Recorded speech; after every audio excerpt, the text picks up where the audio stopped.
पुण्यात सध्या 43वे अखिल भारतीय ज्योतिष अधिवेशन भरलेलं आहे। नेमकं हे ज्योतिष अधिवेशनात नेमकं काय चर्चा झाली, भविष्याविषयी झाली का, पॉलिटिकल झाली का, हवामानाबद्दल झाली, याबद्दल आपण नेमकं जाणून घेणार आहोत। या कार्यक्रमाचे आयोजक त्यांच्याशी आपण बोलणार आहोत। नेमकं मी सौ पुष्पलता चंद्रकांत शेवाळे 1977 पासून ज्योतिषावर ग्रहांकित नावाचं मासिक आम्ही चालवतो। आता जवळजवळ 50 वर्ष झाली त्या मासिकाला। आणि त्या मासिकाच्या याच्यामध्ये जे आमचे लोक आहेत त्यांनी ठरवलं की आपण ज्योतिषविषयक अधिवेशन घ्यायचं, आणि तेव्हापासून आम्ही ह्या अधिवेशनाला सुरुवात केली।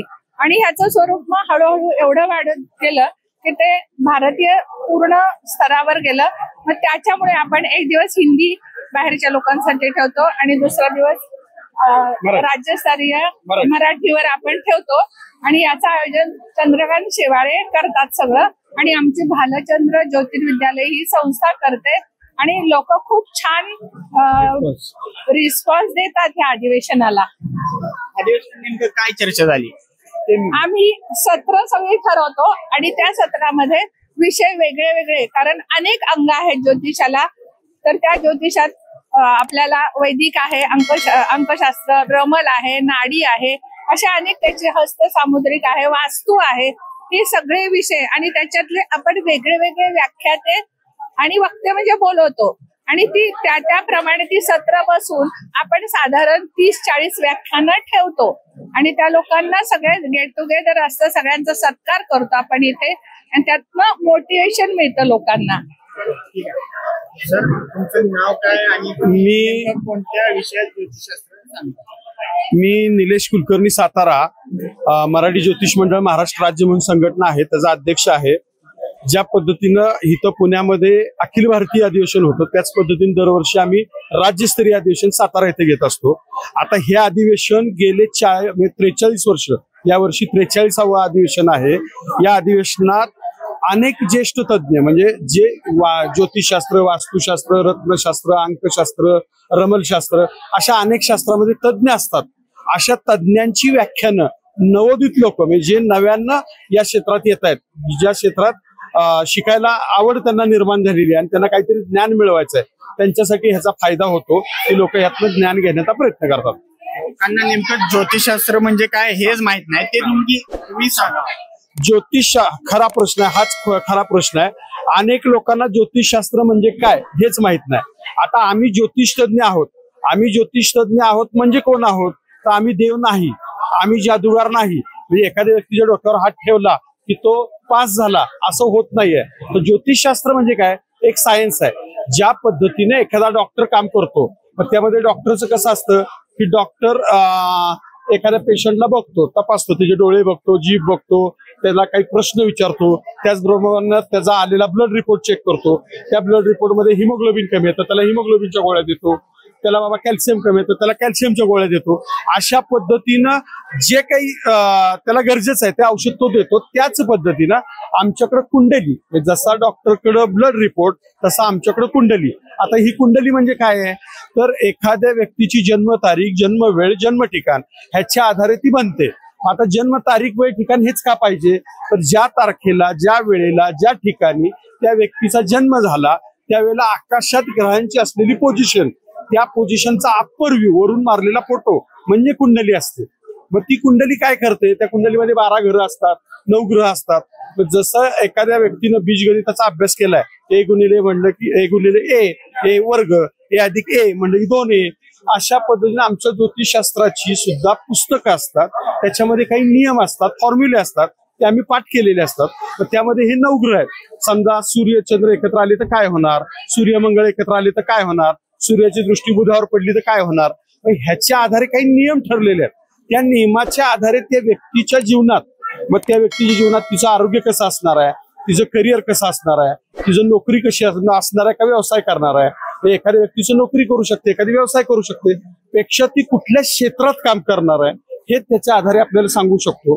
त्याचबरोबर तिचं घर, गाडी, बंगला, ऍसेट हे कशी पोझिशन असणार आहे, पैसे मिळणार आहेत पण राहणार आहेत का, त्याचबरोबर वैवाहिक जीवन, सगळ्यात महत्वाचा विषय असतो वैवाहिक जीवन त्या व्यक्तीचं कसं असणार आहे, लग्न कधी होऊ शकतं, लग्नाचा योग तिचा कधी असू शकतो, त्याचबरोबर कुठल्या दिशेची मुलगी असू शकते, इतका खोल अभ्यास त्या कुंडलीच्या माध्यमातून थोडक्यात त्या व्यक्तीला आयुष्याची दिशा देण्याची क्षमता त्या कुंडलीमध्ये असते. त्या कुंडलीच्या आधारे आम्ही जे सांगतो त्याला आपण ज्योतिषशास्त्र म्हणतो. नेमके कुठल्या पद्धतीने काढताय, म्हणजे हे एवढं सगळं अभ्यास नाही, आता जशा डॉक्टरांच्या मध्ये ॲलोपॅथी, होमिओपॅथी, नॅचरोपॅथी अशा वेगवेगळ्या पद्धती आहेत, तशा आमच्या ज्योतिष क्षेत्रात सुद्धा पारंपरिक ज्योतिष पद्धती, नाडी ज्योतिष पद्धती किंवा रमल ज्योतिष पद्धती, अष्टकवर्ग ज्योतिष पद्धती अशा अनेक पद्धती आहेत, वेगवेगळ्या पद्धती, केपी ज्योतिष पद्धती.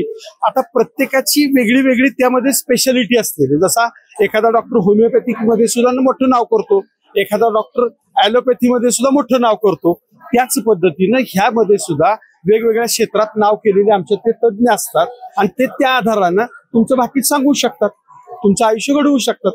असं आहे. नाव काय आणि तुम्ही कोणत्या विषयात? मी प्रदीप पंडित.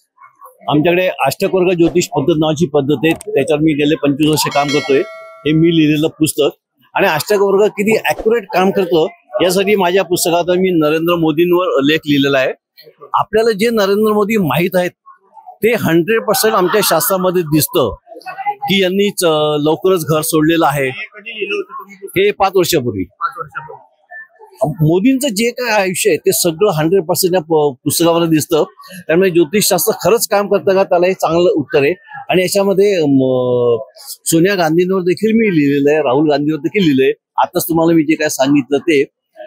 तर लोक आम्हाला अनेक प्रश्न विचारतात, तर मी तुमच्या माध्यमातून आज त्यांना विचारणार आहे की तुम्ही ज्योतिषाला नेहमी चौकशीच्या कडघरे मी उभे करतात की ज्योतिष खरंच काम करतं का, 100% काम करतं का.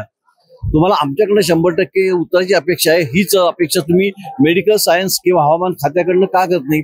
पावसाचा आपल्याला योग्य अंदाज आला नाही म्हणूनच करोडो अब्ज रुपयाचं नुकसान झालंय. त्याबद्दल त्यांना कोणी दोष धरत नाही, पण ज्योतिषाचं एकाच भाकी चुकलं की ज्योतिषाची गच्ची पकडली जाते. तर असं करू नका. हे देखील एक शास्त्र आहे. आम्ही देखील माणसं आहोत, आमच्याकडे देखील चूक होऊ शकते. आमच्या उपासनेप्रमाणे रिझल्ट मध्ये फरक पडतो. मेडिकल सायन्स ऑपरेशन टेबलवर घेताना तुमची सही का घेतात? तुम्हाला परदेश प्रवास करायचा असेल तर तिथे तुम्ही सही का घेतात? म्हणजे ते सायन्स परफेक्ट नाहीये. कल्पना चावलाचं ते यान सुरक्षित खाली का आलं नाही? अमेरिका सगळ्यात हुशार, अंतराळ शास्त्र हे सगळ्यात हुशार. सुनीता विल्यमला 1 वर्ष तिथे का राहावं लागलं? ते शास्त्र परफेक्ट नसते तर चालतं, पण ज्योतिष मात्र 100% परफेक्ट असलं पाहिजे असा आग्रह करू नका. एक चांगलं सुंदर असं शास्त्र आहे, याचा उपयोग करा आणि आपल्या सगळ्यांचं आयुष्य सुखी समाधानी करा, हे आमचं म्हणणं आहे. परत येतो तुमच्याकडे माघारी. तर तुमचं नाव काय आणि तुम्ही नेमकं कोणत्या विषयात? माझं नाव आहे श्री भारवी भीमसेन अवधानी. महत्वाचं म्हणजे मी ज्योतिषकार नाहीये, नाडी ज्योतिष याचा मी विशेषज्ञ आहे. कारण मी नाही सांगत, ऋषी महर्षी सांगतात. पहिली गोष्ट, हे जेवढं ज्योतिष आहे या जगात हे सगळं ऋषी मुनींनी तयार केलं आणि त्याच ऋषीचे हा नाडी एक प्रकार आहे. की नाडी म्हणजे काय, तर नाडी या शब्दाचा अर्थ शोध घेणे. तुमचा डॉक्टर नाडी बघतो म्हणजे शोध घेतो, तर तमी शब्दाचा अर्थ आहे नाडी यायचा शोध घेणे. मग तुमचा का जन्म झालाय पृथ्वी तलावर? तुम्ही मागच्या जन्मी कोण होता आणि काय होता? तर एका शंकर आणि पार्वतीचा संवाद होतो आणि शंकर या जीवनाचं रहस्य, त्या माणूस पृथ्वी तलावर वारंवार का जन्म घेणार याचं रहस्य तो पार्वतीला सांगतो. ते पार्वतीने ते गाण्याच्या रूपात लिहून ठेवलंय. आता एक तुमचं नाव अक्षय असं धरून त्याला, या अक्षय नावाच्या या जगामध्ये किती लोक असतील? मग त्यातनं हा अक्षय अचूक ओळखायचा, त्यासाठी ते ताडपत्रावर ते कोरून ठेवलं आणि तुमचा जेव्हा थंब इम्प्रेशन तिथे येतं आणि थंब इम्प्रेशन वरनं हा अक्षय सापडतो. नुसता अक्षय सापडत नाही, अक्षय सापडतो. अक्षयच्या आईचं नाव येतं, अक्षयच्या वडिलांचं नाव येतं, अक्षयच्या बायकोचं नाव येतं, तुला मुलं किती येतं, पूर्ण टोटल स्टार्ट टू एंड जिंदगीचा काय टाइम आहे, एंड हा पण त्याच्यात येतो. आता फक्त इथपर्यंत येत नाही, त्याच्यावरच्या रेमेडीज, तू मागच्या जन्मी जे कर्म केलंय आणि जे कर्म चुकल्यामुळे तुझ्या पत्रिकेत पाप जोडीला पडलेले तर या कर्मावर काय रेमेडी हे बघून तुझी रेमेडी देऊन तुझी इंटेन्सिटी कमी केली जाते आणि तुझा राहिलेला बाकीचा प्रॉब्लेम सुटतो. मुळात पहिली गोष्ट, ज्योतिष हे जे शास्त्र आहे कुठलंही असू दे, नाडीशास्त्र तर आम्ही यांच्यापेक्षा उजवा म्हणतो 100, कारण त्यात डायरेक्ट सांगितलं जातं. ह्यांना आकडेमोड करावी लागते किंवा त्याचं सगळं ज्ञान, ह्या सगळ्या गोष्टीला आपल्या दैवाचा परिस्पर्श होणं खूप गरजेचं. दैवी जर आदेश नसेल, तुम्हाला वाचासिद्धी नसेल, तर ते ज्योतिष ठरत नाही. हा पहिला. कुठलंही ज्योतिष 85 to 90% राईट येतं, 100%. पण काही काही लोकांचे 100% पुढे चांगले येतात. हा नाडीशास्त्रातला माझा अनुभव. माझ्याकडे बरीच लोक येतात, मी स्वतः नाडी सांगत नाही, त्याचे ठसे घेतो, त्याचे ठसे जिकडे तामिळनाडूला बघतात तिथे पाठवतात, त्याचं कनेक्शन करून देतो आणि चांगला रीडर कुठला आहे, चांगला एकदम, तो त्याला द्यायचं काम करतो आणि त्याचा प्रॉब्लेम काढतो. आजपर्यंत कमीत कमी मी 1.5 लाख लोकांची नाडी बघितली, 1.5 लाख. आणि माझा अनुभव एवढा आहे. आणि मी याचे कुणासाठी माझे पैसे मी यांच्याकडनं घेत नाही, कुठलेच पैसे घेत नाही, कारण मी टाटा मोटर्स मध्ये सर्व्हिसला आहे, मला पगार मजबूत आहे. फक्त लोकांची अडकलेली कामं होऊन सेवा करणं, आणि त्या सेवा करता करता दुसरे काही काम माझ्याकडनं ऋषी महर्षी करून घेतात, अन्नदाना वगैरे सारखे ऑटोमॅटिक होताही कळत नाही. त्या अगस्त्य ऋषीमुळं मी आज काही जे तो खालाय. तुमच्या पुस्तकात मोदींबद्दल 5 वर्षांपूर्वी लिहिलं होतं, पण आता मोदी निवृत्त होतील असं बोललं जातं. तुम्हाला काय वाटतं, मोदी निवृत्त? आपल्या 2 प्रकारचे आपले ग्रह असतात. आपल्या जेव्हा आपण जन्माला आलो त्यावेळेस आकाश काय होतं, रवी कुठे होता, गुरुकुळ काय होता, आणि त्यावरून आपली कुंडली बनते.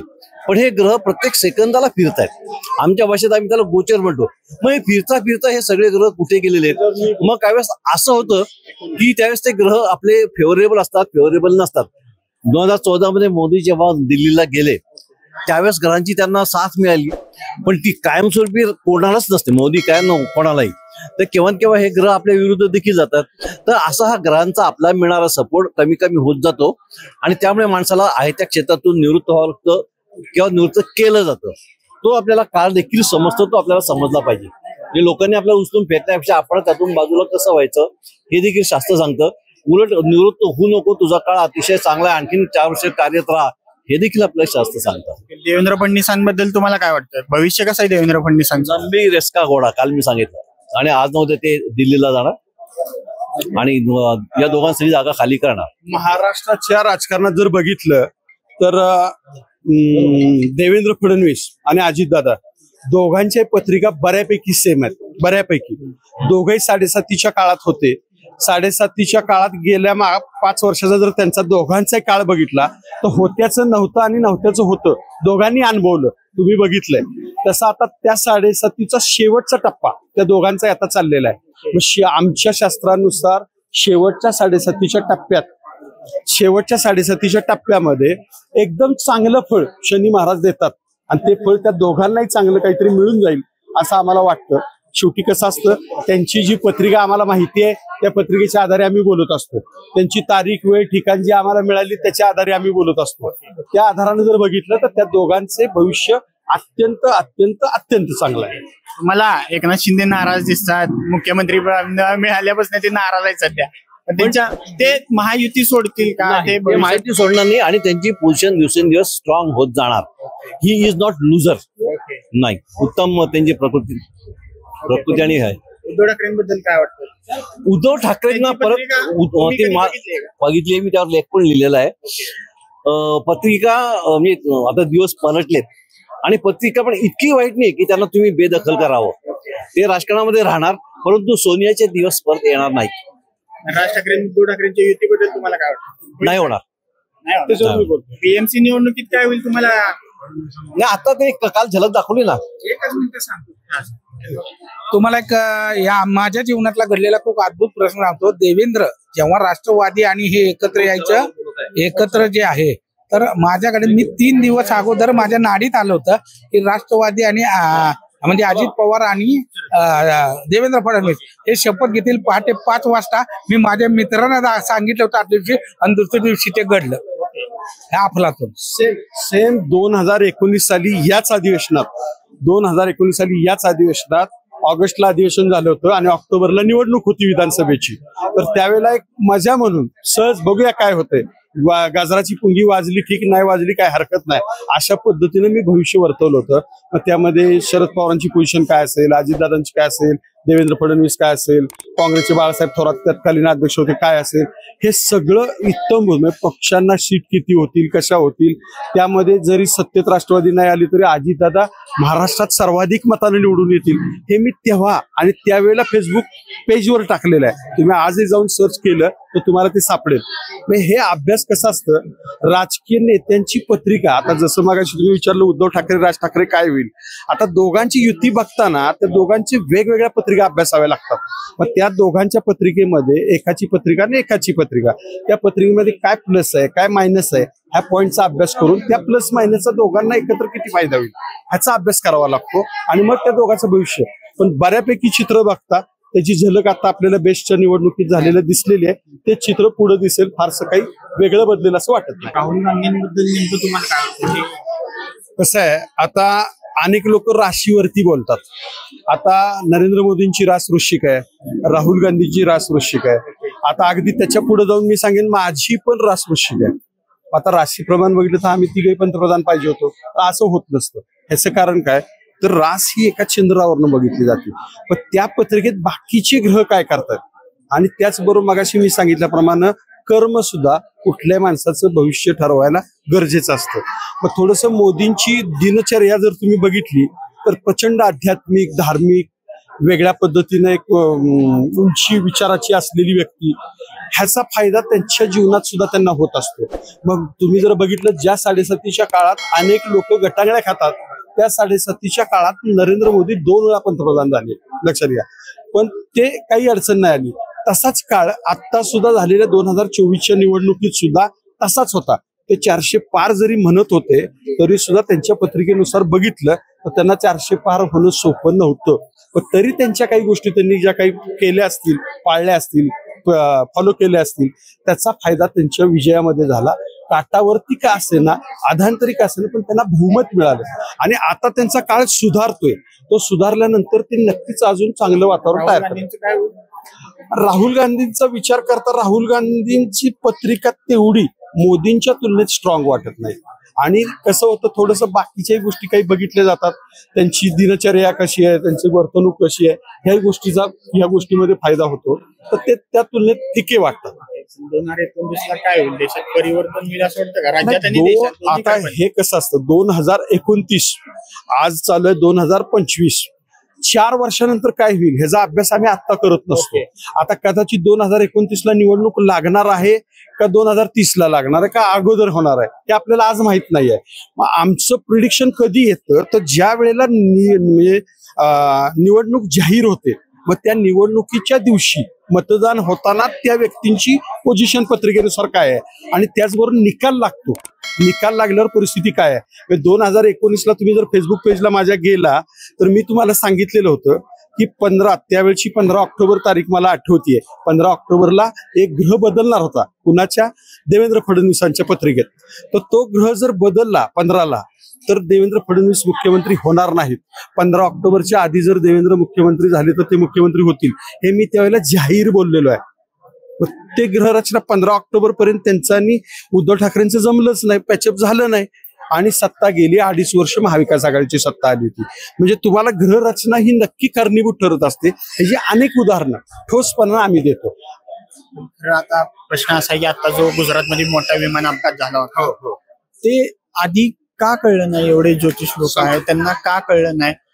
तुम्ही 1 वर्षाचं कॅलेंडर करता असं आहे वाटतं, तर तुम्हाला ते नेमकं काय तुम्ही सांगू शकता? हो, आता कसं असतं, तुम्ही पंचांग हा एक विषय असतो आमच्या ज्योतिषशास्त्राच्या संलग्न. त्या पंचांगात जर तुम्ही गेला तर त्या वर्षीचं वादळ वारं कसं असेल, पाऊस कसा असेल, बाकी सगळ्या गोष्टी जनरली दिल्या जातात. आता त्या ढोबळ असतात. जसं मी मगाशी सांगितलं की एक रास किंवा एक नाव अनेकांचं असू शकतं, तसं तो ढोबळ अंदाज व्यक्त केलेला असतो. मग आता तुम्ही आमच्या ह्याच्यात बघितलं तर 2 पत्रकार एकत्र आल्यावर कशावर बोलतील तर पत्रकारितेवर बोलणार. डॉक्टर 2 एकत्र आले तर कशावर बोलतील तर त्यांच्या एखाद्या केसवरती बोलतील. तशा पद्धतीनं काही आमच्या पत्रिकेत सुद्धा 2 ग्रह असतात की ज्यांची कारकत्व, त्यांचे गुणधर्म एक ठराविक असतात. ते जेव्हा एकत्र येतात त्यावेळेला अशा घटना घडतात. मग त्यामध्ये आमच्या पत्रिकेनुसार एक अंगारक योग, ज्या वेळेला 1-2 स्फोटक ग्रह एकत्र येतात त्यावेळेला हा अंगारक योग बनतो. तुम्ही त्याचा कालावधी मी तुम्हाला देतो. त्या कालावधी 1.5 महिन्यात तुम्ही चेक करा.